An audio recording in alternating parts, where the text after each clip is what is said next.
Bismillahirrahmanirrahim. Assalamualaikum warahmatullahi wabarakatuh. Alhamdulillahilladzi arsala rasulahu bil huda wa dinil haqq. Wassalatu wassalamu ala khatamil anbiya'i wal mursalin Sayyidina Muhammadin wa ala alihi wa man tabi'ahum bil huda ila yaumiddin, amma ba'd. Kaum muslimin dan muslimat, jemaah salat maghrib yang insya Allah dimuliakan oleh Allah Subhanahu wa ta'ala. Alhamdulillah, pada maghrib yang berbahagia ini, atas nikmat dan hidayah Allah Subhanahu wa ta'ala, kita kembali melanjutkan pengajian kita yang pada pembahasan kajian kita yang lalu sudah sampai kepada fikih salat-salat sunnat. Pada pembahasan yang lalu kita menemukan istilah untuk salat sunnat itu biasa disebut dengan ibadah nafilah atau nawafil. Nafilah itu diartikan oleh ulama kita dengan makna ibadah tambahan. Jadi kewajiban kita itu adalah melakukan salat 5 kali sehari semalam. Maka dalam konsep salat sunnat sebagai nawafil atau nafilah tambahan, dianggap bahwa yang kita lakukan selain salat wajib itu adalah tambahan untuk mendapatkan kemuliaan dari salat-salat sunat yang kita lakukan.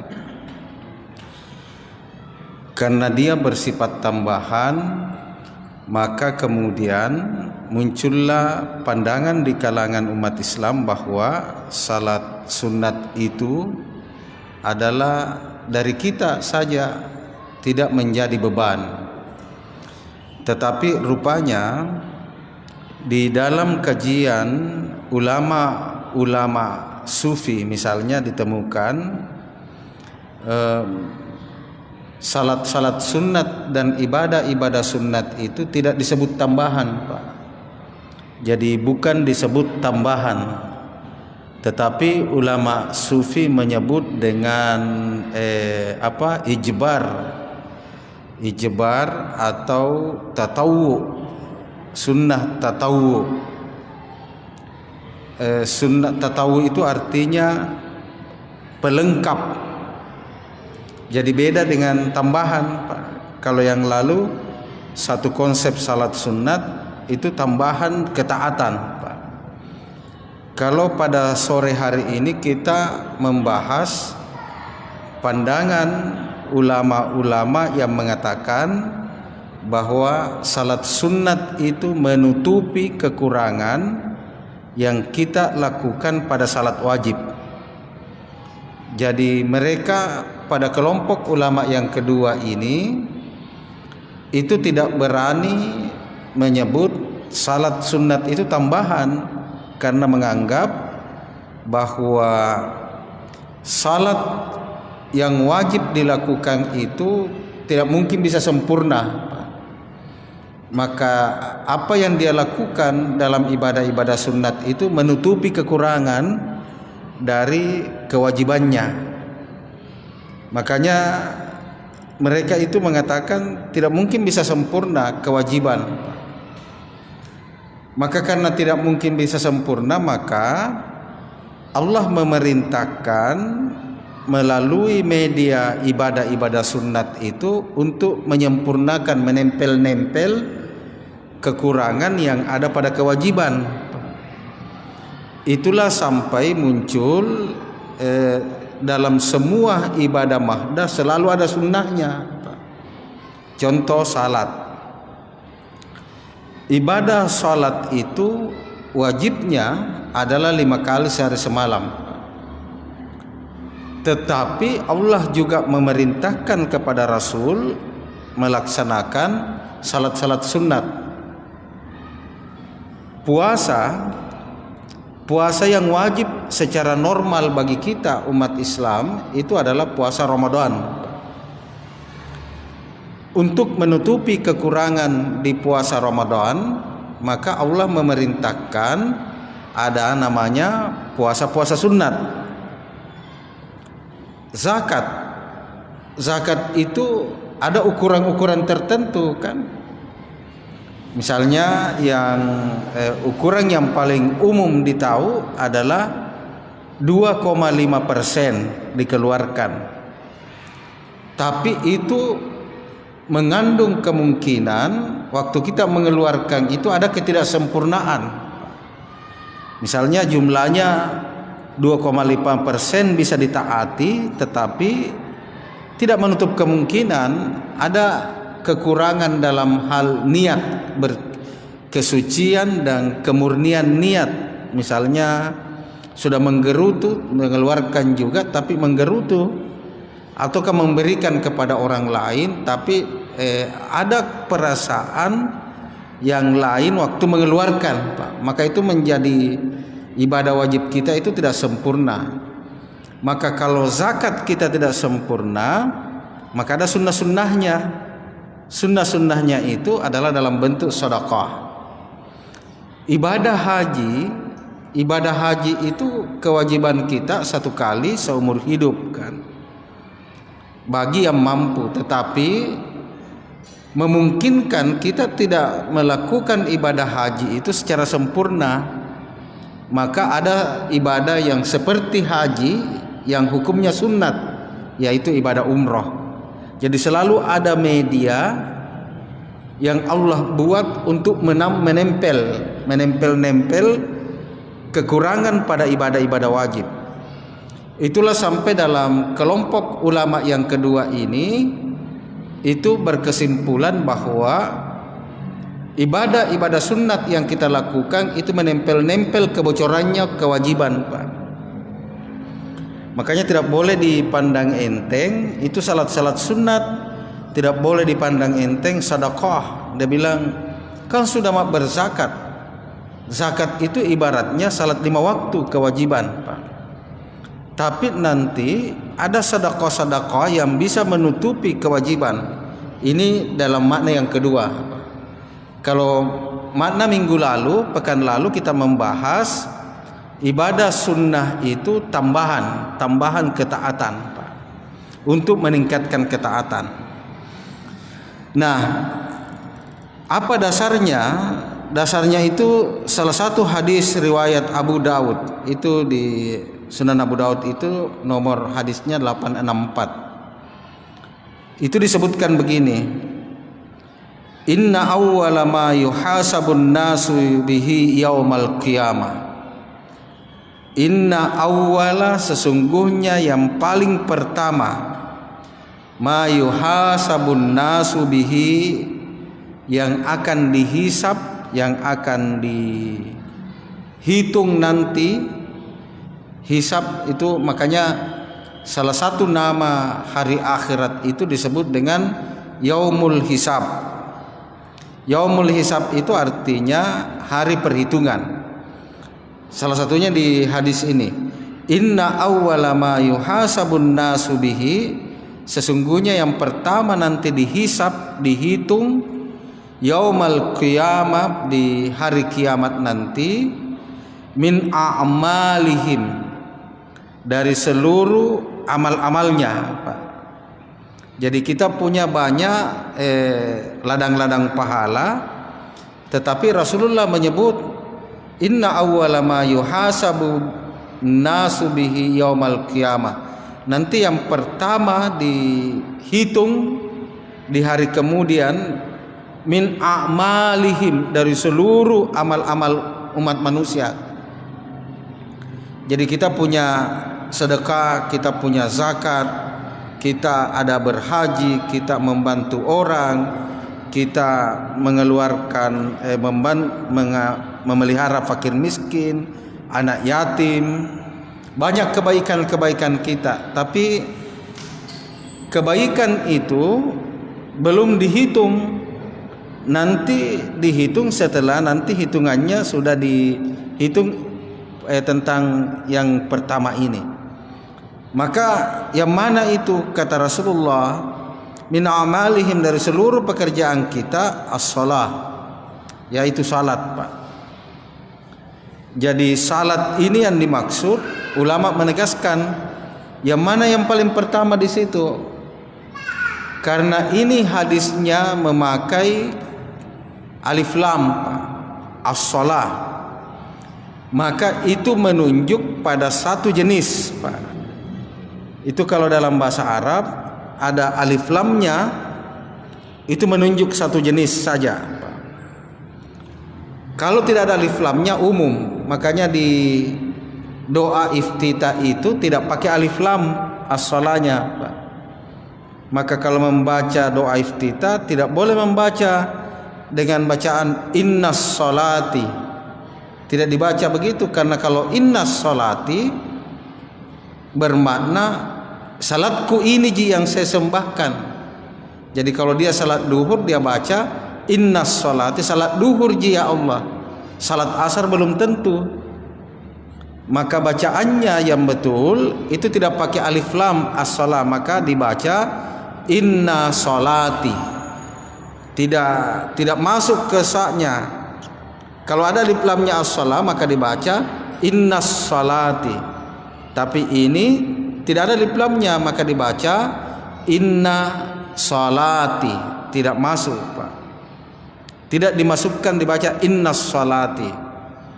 Maka bacanya agak keliru kalau dibaca innas sholati. Jadi bacaan yang betul, inna sholati, sesungguhnya seluruh salatku, Pak.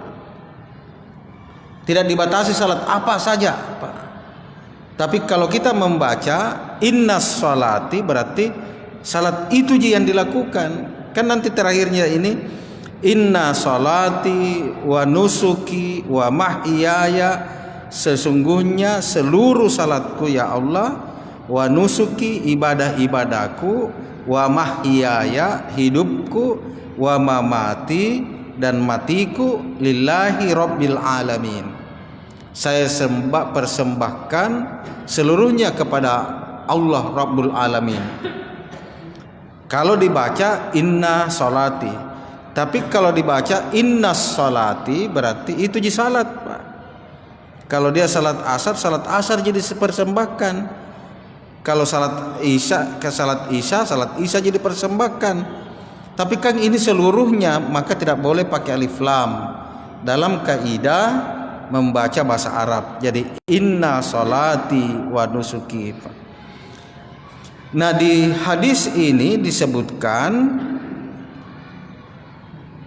inna awwala ma yuhasabun nasu bihi yaumal qiyamah, yang pertama nanti dihisab bagi umat manusia itu di hari kiamat, min a'malihim, dari seluruh amal-amal kebaikannya, itu langsung disebut as-shalah.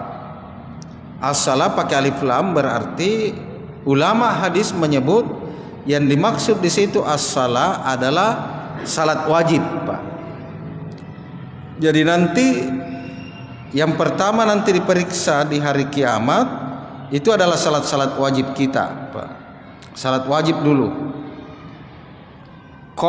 Kemudian Rasulullah sallallahu alaihi wasallam melanjutkan, yaqulu rabbuna jalla wa azza, Allah subhanahu wa ta'ala berkata limalaikatihi, kepada malaikat-malaikatnya. Jadi Nabi melanjutkan penjelasannya.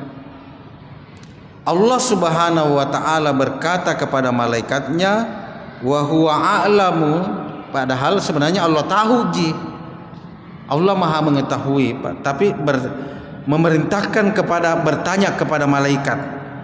Nabi mengatakan bertanyanya Allah kepada malaikat itu bukan karena Allah tidak tahu. Makanya dikancing di situ di sambungan hadisnya, inna yaqulu rabbuna jalla wa azza, Allah Tuhan kita jalla wa azza itu berkata kepada malaikatnya, bertanya kepada malaikatnya, wa huwa alam, padahal Allah tahu. Berarti pertanyaan Allah kepada malaikat bukan karena Allah tidak tahu begitu, tetapi Allah ingin memberikan fungsi-fungsinya kepada malaikat. Apa pertanyaannya? Unzuru ila salati abdi, itu hambaku, periksa kepada salatnya hambaku itu. Jadi yang pertama dihisab di hari kemudian adalah salat. Waktu kita diperiksa salat, itu Allah berkata kepada malaikat, unsuru fi salati abdi, lihat seluruh salatnya ini hambaku. Kata Allah Subhanahu wa taala, atammaha am naqsaha, apakah salat wajibnya sudah sempurna atau belum, atau masih ada kurang-kurangnya. Jadi Allah bertanya kepada malaikat, malaikat, periksa itu hambaku, apa salat wajibnya sudah sempurna, atammaha au naqsaha, atau kurang, tidak sempurna. Fa in kanat tamma, kalau engkau malaikat sudah menemukan seluruh salatnya itu sempurna, jadi kalau sudah sempurna salatnya, kata firman Allah kepada malaikat, fa in kanat tamma kutibat lahu tamma, kalau sempurna tetapkan bahwa salatnya sempurna, baik. Wa in kanan, tetapi kalau in qasa minha, kalau salatnya nakis, kurang, minha syai'an, kurang sedikit atau banyak kurangnya, qal, maka Allah memerintahkan kepada malaikat, unsuru, cari, malaikat cari hal li abdi min tatawu'in. Di sini mulai muncul istilah tatawu. Apakah pada hambaku itu ada tatawu, ada ibadah sunnatnya, salat-salat sunnatnya? Sudah mulai diperkenalkan salat sunnat itu tatawu, penyempurna.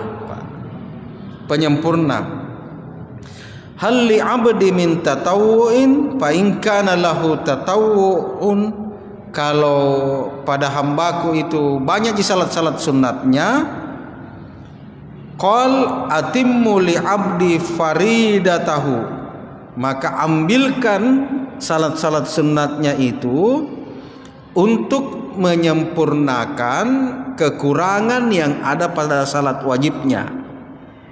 Jadi Allah langsung perintahkan, bayangkan Pak, begitu sayangnya Allah Subhanahu wa taala kepada hambanya sampai tidak langsung menghukum yang tidak sempurna salat, tetapi Allah memerintahkan malaikat, carikan itu salat-salat sunatnya, siapa tahu ada ji.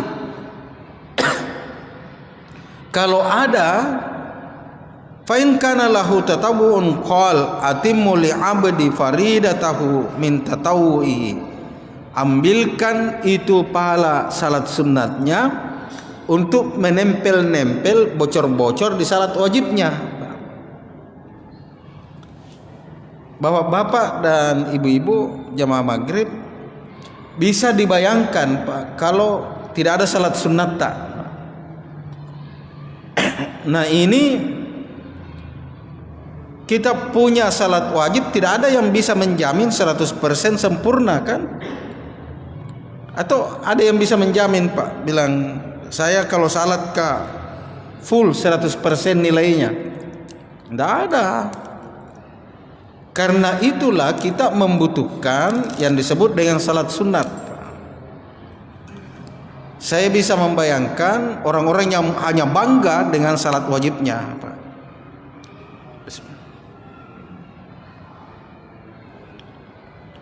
Jadi kalau ada yang bangga dengan salat wajibnya Pak, itulah mengapa sampai ulama-ulama tasawuf tidak berani menyebut itu salat sunat sebagai ibadah tambahan, Pak. Tidak mau mereka. Di beberapa kitab-kitab ulama-ulama itu disebut tidak. Dia jabirun katanya. Salat sunat itu penempel. Karena kami ini tidak pernah merasa sempurna kalau melaksanakan kewajiban, Pak.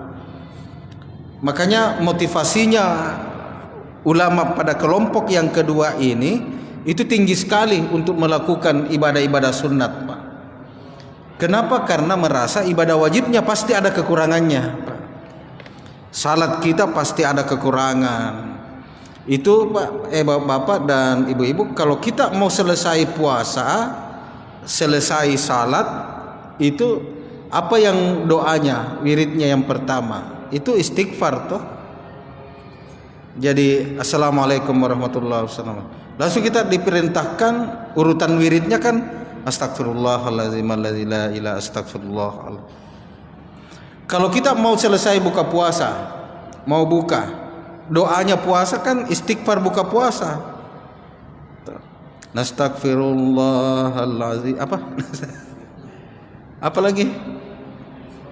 Nashhadu an la ilaha illallah wa nastaghfirullah. Itu kan semua akhir ibadah itu dikunci dengan istighfar, Pak. Makanya doanya terkenal doa buka puasa itu kan sebelum buka puasa istighfar buka puasa, Pak.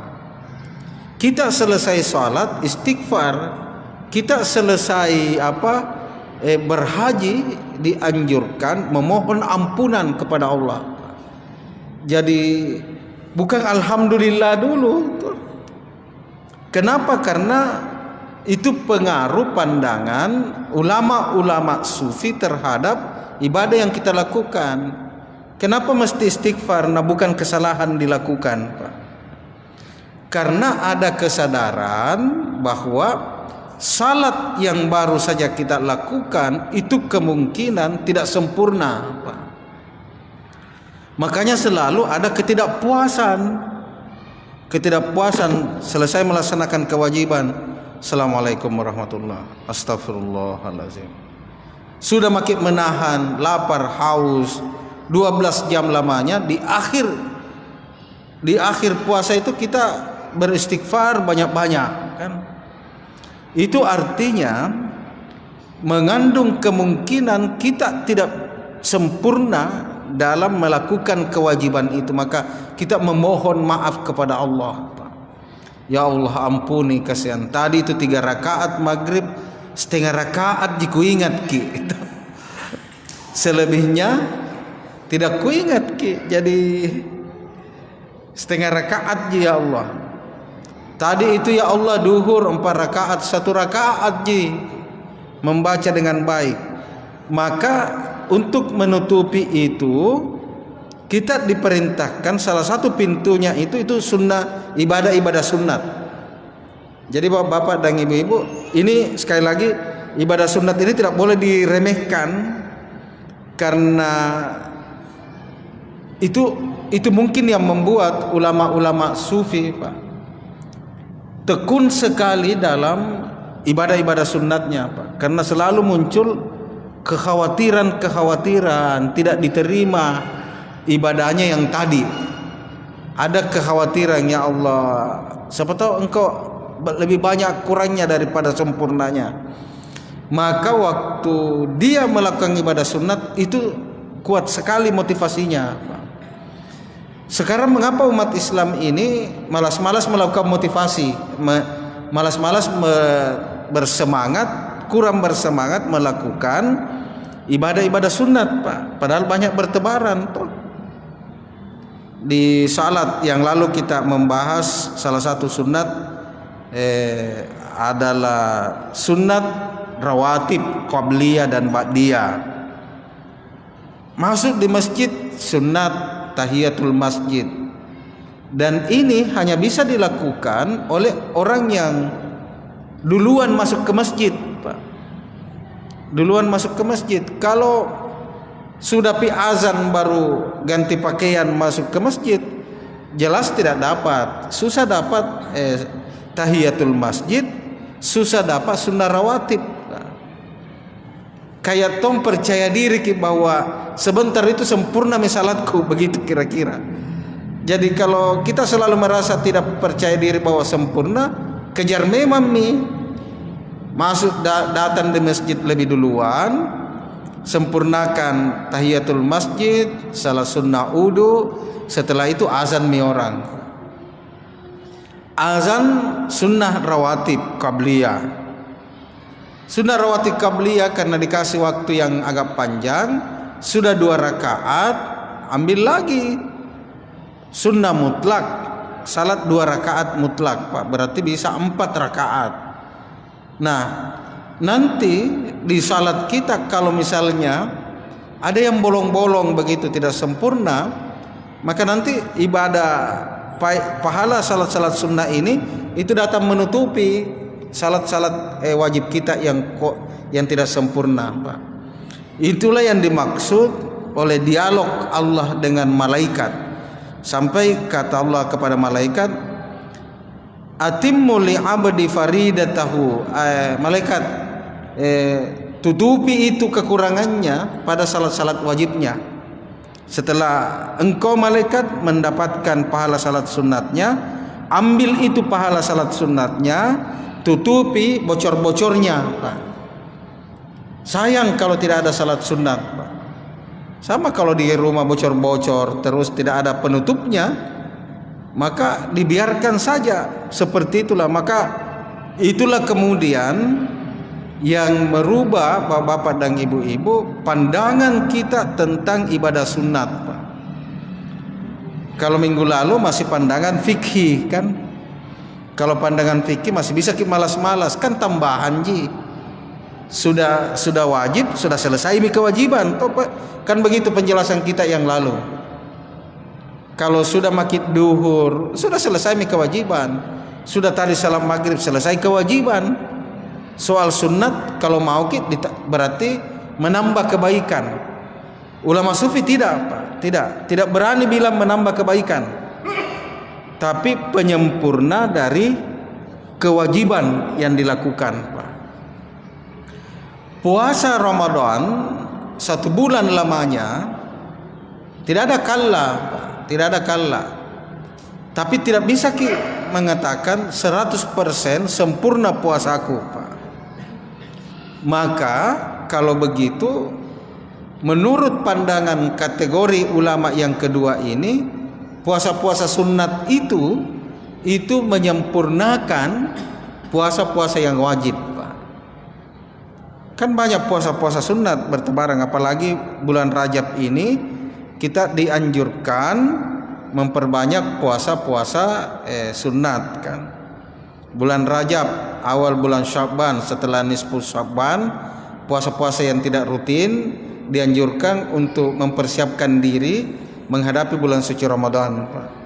Makanya yang tidak biasa Senin Kamis, ada ulama yang menganjurkan setelah puasa nisfu Sya'ban nanti dihentikan puasa-puasa sunatnya. Jangan membuat-buat yang baru, tapi kalau sudah terbiasa tidak apa-apa, lanjutkan saja setelah, walaupun lewat nisfu Sya'ban. Di bulan Rajab ini kita dianjurkan, ini tanggal berapa Rajab ini? 16. Ya, masih tanggal 8 27 belum tanggal 20 Rajab. Jadi masih bisa, Pak. Kalau mau dapat kemuliaan Senin Kamis, puasa Senin Kamis, dan puasa-puasa yang lainnya, Pak. Terutama diingatkan ibu-ibu, anak-anak perempuannya, siapa tahu masih ada kalanya. Ini sudah bulan Rajab ini. Kalau masuk bulan Sya'ban sudah sempit. Karena kalau lewat lagi 1 tahun ada dendanya kan. Ada dendanya itu. Ada sebagian ulama menyebut ada dendanya dia. Kalau disengaja, itu anak-anak termasuk 3 tahun yang lalu Anak saya bulan Sya'ban. Ingat sekali tahun lalu Pak, ada pertandingan dia juara Pak. Kenapa ini anakku puasa? Nah bilang 5 hari Pak puasa. Waktu masih SMA, anak perempuan. Saya bilang, barangkali ada nazarnya. Saya diskusi sama ibu. Saya bilang, ada kapan nazarnya itu? Sekali ikut datang ke pesantrennya, bilang, puasa apa gitu nak? Nah bilang, baru ku bayarkan laku Pak. Saya bilang, hampir mi Ramadan. Jadi biasa dilupa Pak, biasa dilupa. Makanya yang bagus itu bayar memang di bulan Syawal. Bayar di bulan Syawal, kan nanti kalau puasa Syawal itu kan ada puasa 6 hari di bulan Syawal Pak. Yang 2 minggu yang lalu kita bahas at-tasyriku fin niyat. Bagaimana hukumnya kalau satu ibadah banyak kemungkinan niat. Sama bayar qalla di bulan Syawal. Kan ada 2 di situ. Bayar qalla atau puasa Syawal. Jadi ulama membuat tingkatan-tingkatan. Tingkatan yang paling tinggi itu bayar qalla dulu. Misalnya 6 qallanya, terus 6 tambah 6 lagi puasa Syawalnya. Berarti 12 hari. Nah bilang deh, panjang dulu sudah makin 1 bulan tambah lagi 12 hari. Kalau begitu diambil lagi yang keduanya. Di bawahnya ini adalah membayar qalla. Membayar qallanya di bulan Syawal. Berarti dia niatnya 1 saja, tidak boleh 2 niat. Niatnya 1 saja, membayar qalla. Tapi Imam An-Nawawi menyebut karena dilakukan di bulan Syawal, maka qallanya lunas, walaupun puasa Syawalnya tidak diniatkan, tetapi dia dapat kebaikan puasa di bulan Syawal. Kebaikan atau pahala Syawal, puasa Syawal Pak. Sama kalau ada puasa puasa qalla, tidak kita bayarkan di Senin Pak. Tidak boleh malamnya niat, bayar qalla sekaligus puasa Senin.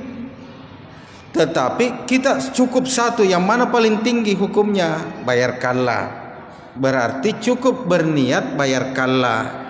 Setelah itu karena kita lakukan puasanya di hari Senin, maka bayar qallanya lunas, dapat kebaikannya karena puasanya kita lakukan di hari Senin. Yang 2 minggu lalu kita bahas tentang at-tasyriku bin niat. Yang kedua Pak, ibadah-ibadah sunat itu, ini kata Rasulullah Sallallahu Alaihi Wasallam. Jadi pernah Rasul itu punya budak yang dimerdekakan terakhirnya. Namanya budak itu siapa ya? Sauban. Sauban itu budak Rasulullah yang semacam asistennya Rasulullah. Itu karena setelah dibebaskan, sahabat-sahabat mengatakan pasti banyak yang ditahu ini Sauban nih. Maka satu waktu ada sahabat namanya Ma'dan bin Abi Tolha al-Ya'mari. Itu bertanya kepada Sauban, Sauban, beritahulah kami perilaku yang kira-kira tiket cepat masuk ke dalam surga. Sauban tidak mau menjawab. 3 kali ditanya oleh al-Ya'mari itu. 3 kali, beritahu kami Sauban. Nanti yang ketiga kalinya Sauban itu berkata, ini juga pertanyaan pernah saya tanyakan kepada Rasul. Pertanyaan memohon nasihat, amalan apa yang mengantarkan langsung kita kepada surga? Kata Sauban, sama saya juga pernah bertanya kepada Rasulullah. Apa kata Rasulullah? Ini di hadis ini disebutkan, alaika bikasratis sujudi lillah. Kamu perbanyak sujudmu kepada Allah. Itu kalau perbanyak berarti bukan salat wajib yang ditambahi. Tidak boleh bilang perbanyak sujud, salat subuh perbanyak sujud, tambahi salat subuhnya menjadi 3 rakaat, tidak Pak. kalau ada sabda Rasulullah menyebut alaika bikasratis sujudi lillah, itu berarti yang dimaksud adalah melakukan salat-salat sunat. Karena untuk sujud salat wajib kan sudah jelas jumlahnya. Maka kalau Rasulullah memerintahkan, ayo perbanyak sujudmu kepada Allah, itu berarti makna sebenarnya perbanyak salat-salat sunnatmu. Fa innaka la tasjudu lillahi sajadatan, sesungguhnya tidak ada satu sujudmu pun kepada Allah, satu sujud kepada Allah, illa rafa'akallahu biha darajah, Allah akan angkat satu derajatmu, Pak, setiap kita sujud.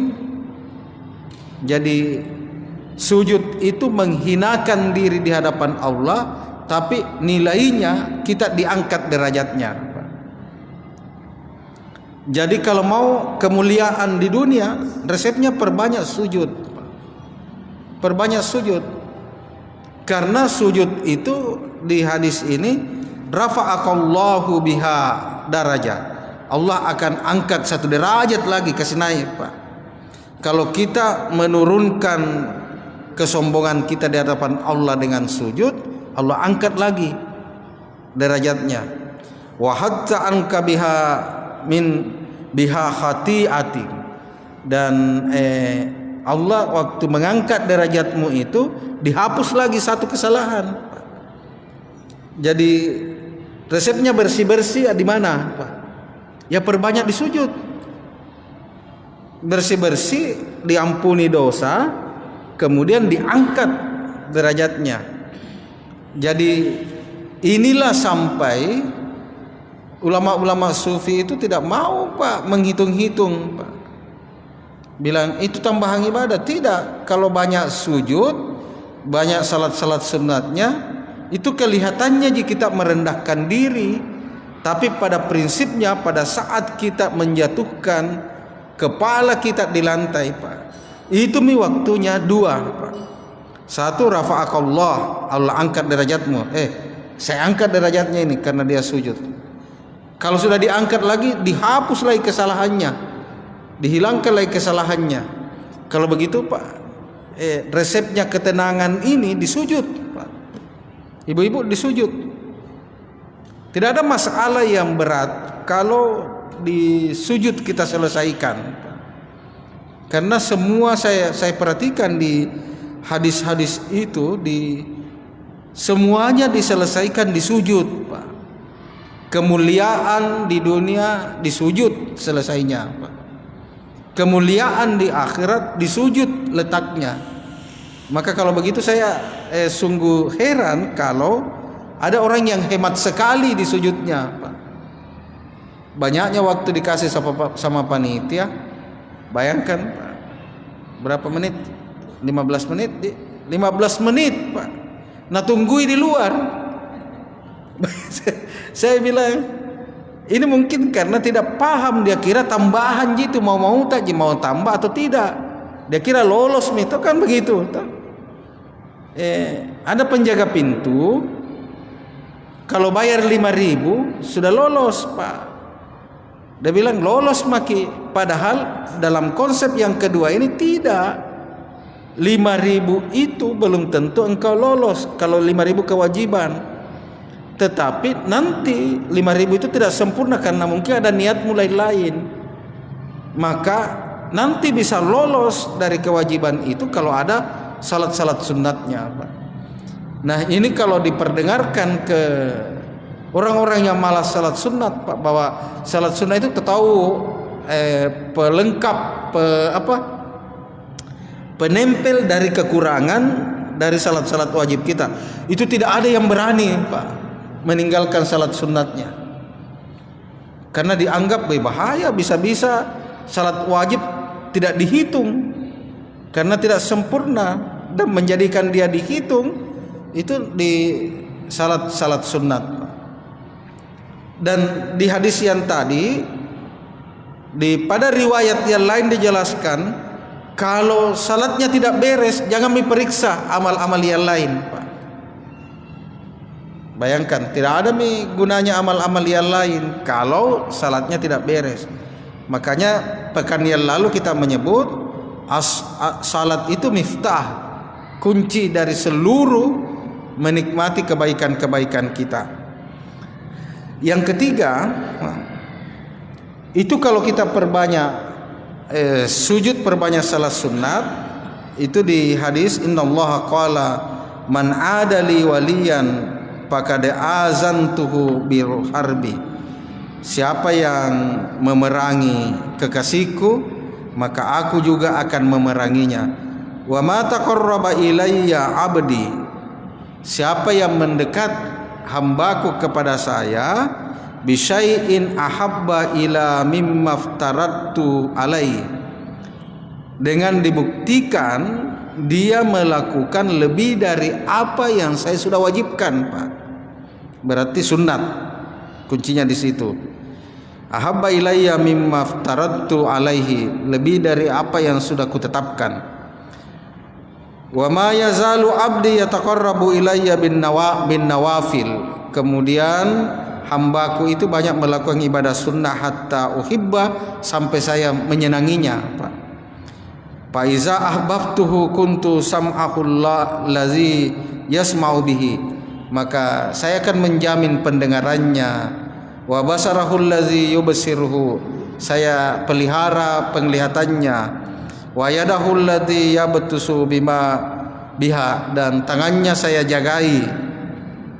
Bayangkan, Pak, Nabi langsung menyebut ini hadis qudsi. Allah langsung menyebut kalau banyak ibadah-ibadah sunatnya itu hambaku, saya akan senang seperti dia senangnya ketemu saya, Pak. Kan kewajiban itu, Pak, belum menunjukkan kualitas dalam versi hadis yang kedua ini, Pak.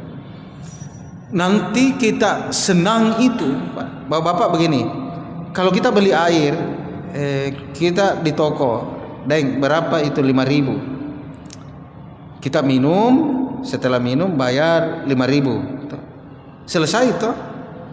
Tapi kalau kita waktu itu merasa enak sekali itu airnya, kita tambahi 1.000, Pak. Berarti kita kasih 6.000. Dia bilang itu yang disebut dengan memancing kecintaan yang memiliki air. Jadi waktu kita memancing, maka Allah bilang begini, urusanku itu menjaga pendengarannya, urusanku menjaga penglihatannya, urusanku menjaga tangannya, urusanku menjaga kakinya, Pak. Bapak bisa membayangkan, kita ini di dunia tidak ada yang menjamin tidak tergelincir, Pak. Semua pekerjaan memungkinkan kita melakukan kesalahan dan dosa, Pak. Pegawai negeri di kantornya bisa berdosa, Pak. Guru waktu mengajar bisa berdosa. Pedagang waktu melayani pembelinya, waktu bertransaksi bisa berdosa. Semua kita punya celah-celah berdosa, Pak. Dari mana caranya kita dipelihara? Itu salah satunya perbanyak salat-salat sunat, Pak. Nanti kita mau tergelincir, Allah tarik lagi. Naik. Jadi bisa dibayangkan, Pak, kita terpelihara tuh. Dan yang membuat kita terpelihara itu di salat-salat sunatnya, Pak. Bapak-bapak dan ibu-ibu, ini 3 hadis tentang fungsi dan motivasi melaksanakan salat-salat sunat. Melaksanakan bukan hanya salat sunat, tapi ibadah-ibadah sunat, Pak. Jadi satu, tidak boleh dipandang enteng, ini ibadah-ibadah sunat. Kalau ada peluang, Pak, atau kalau tidak dapat peluang, ciptakan peluang supaya bisa melakukan salat-salat sunat, Pak, atau ibadah-ibadah sunat yang lainnya. Saya kira itu, Bapak-bapak dan Ibu. Masih ada 5 menit ini, siapa tahu ada tambahan-tambahan informasi. Berapa menit? 3 menit atau lewat? Masih bisa 3 menit. Ayo, Pak, siapa tahu ada tambahan. Kalau tidak ada, kita membaca lagi satu ini. Ya. Jadi kesimpulannya ibadah sunat itu nafilah yang lalu kan tambahan. Kemudian nama yang kedua adalah tatawwu, menempel. Nafilah itu tambahan, nama yang kedua tatawwu. Nanti bapak-bapak dan ibu-ibu juga membaca nanti istilah sunat dengan mustahab yang dicintai. Ini yang hadis yang ketiga ini, mustahab yang disenangi. Jadi biasa itu ada yang membaca terjemahan sangat mustahab, berarti amalan ini mengundang cintanya Allah ke kita. Jadi itu juga istilah untuk ibadah sunat, Pak. Nafilah, tatawwu, mustahab. Ada nanti ijbar. Ijbar itu dari Jabir ijbar itu penutup. Jadi dia menutupi mirip dengan tatawwu, Pak. Tapi ijbar itu secara keseluruhan. Jadi 4 ini biasa nanti ada yang bertanya, apa bedanya itu sunat? Apa bedanya nawafil, nafilah? Apa bedanya tatawwu? Apa bedanya mustahab yang dicintai? Sebenarnya semuanya itu ibadahnya ibadah sunat. Hanya dilihat ini bicara tentang fungsi.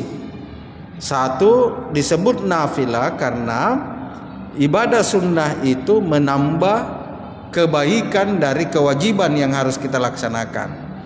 Disebut tatawwu karena dia menyempurnakan kekurangan pada kewajiban.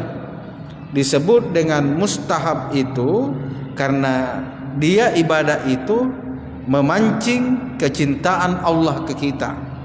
Dan kalau sudah Allah cinta ke kita, tadi disebutkan nanti Allah jaga tangan kita kalau mau berbuat salah. Tiba-tiba ada saja caranya Allah melindungi kita kan. Mata kita dijaga oleh Allah Subhanahu wa taala. Ada saja caranya yang kita tidak sangka-sangka dan kita tidak tahu bahwa ternyata gara-gara ini ya saya dijaga. Itu dulu ada waktu penerbangan apa itu yang kecelakaan tuh. Dia sudah marah-marah di bandara di Jakarta.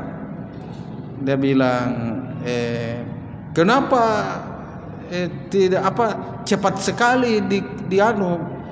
Dia kan begini, Pak. Belum sebenarnya jadwalnya. Misalnya jam 3 nih berangkat. 20 menit sebelum jam 3 dia sudah di bandara, Pak. Tadi dia jalan, kapalnya masih ada. Tapi petugasnya bilang itu kapal sudah ditutup pintunya walaupun belum jadwalnya.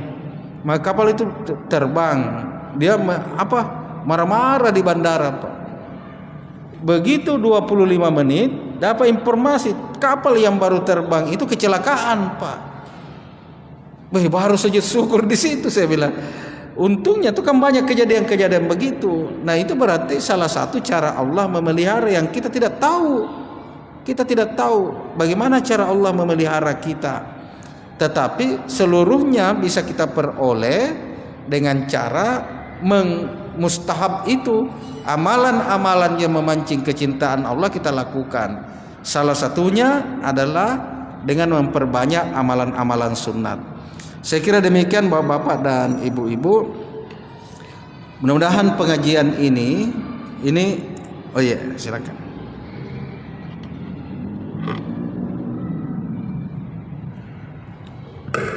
Ya, makasih Ustaz. Assalamualaikum warahmatullahi wabarakatuh. Saya mau bertanya satu hal. Ini ada istilah sunnah Ustaz. Namanya apakah hanya sekedar istilah atau penyebutan nama? Cuman apa ada perbedaan tingkat keutamaan dari keempat istilah ini Ustaz? Jadi itu saja Ustaz. Makasih. Assalamualaikum warahmatullahi wabarakatuh. Iya. Ini sebenarnya dalam kitab-kitab fikih itu dibagi. Dia dibagi tapi dibaginya itu karena misalnya nih nafilah itu hampir ulama kita Ada yang memakai istilah nafilah, ada memakai tatawu begitu. Maka waktu disebut, coba sebutkan jadi jelaskan salat nafilah. Itu juga disebutkan tatawu. Jadi sepertinya dia lebih kepada pemahaman kepada hadis tentang fungsinya. Boleh jadi seperti di Al-Quran kan, salat tahajud itu disebut nafilah. Wa minal laili fatahajjad bihi nafilatan lak. Itu nafilah disebutkan. Tapi di beberapa kitab justru disebut dengan tatawu, dia penyempurna. Tetapi ada juga yang membagi, yang disebut dengan penyempurna itu yang beriringan dengan salat wajib. Yang mana beriringan dengan salat wajib? Salat sunnah rawatib. Nanti jadi kalau ada yang masukkan selain sunnah rawatib namanya nafilah. Sunnah rawatib tatawu, dia penyempurna karena dia berhubungan. Tetapi kalau di konsep ulama-ulama sufi, seluruh yang sunnat itu penyempurna. Jadi sebenarnya istilah ini yang agak membedakan kepada kita. Tetapi kalau secara pribadi saya lebih senang untuk memotivasi diri, sebut saja tatawu semua. Ya Allah, siapa tahu ada yang tidak sempurna, mungkin ini bisa menyempurnakan. Itu lebih memompa semangat melakukan salat sunat dibanding dengan bilang tambahan. Jangan tambahin deh, cukup nih. Jadi itu berbahaya kalau begitu. Tapi kan lain, mungkin pandangannya hanya istilah saja disebut tambahan. Sama yang lalu waktu di SD itu ada istilah sunat. Kalau dikerjakan mendapat pahala, kalau ditinggalkan tidak apa-apa. Itu masih ada itu di buku agama, itu pendidikan agama. Akhirnya dibilang pergi ke tarawih. Apa hukumnya salat tarawih? Sunat. Ditinggalkan tidak apa-apa, jangan mipain. Jadi itu yang bikin malas, karena definisinya, pengertiannya yang dikurangi. Saya kira itu, Pak. Baik bapak-bapak dan ibu-ibu, mudah-mudahan pengajian kita ini menambah keberkahan hidup kita, baik secara pribadi maupun keluarga dan masyarakat kita. Untuk menyempurnakan mengambil keberkahan itu, kita tutup dengan suratul Fatihah. Bismillahirrahmanirrahim. Alhamdulillahirabbil alamin.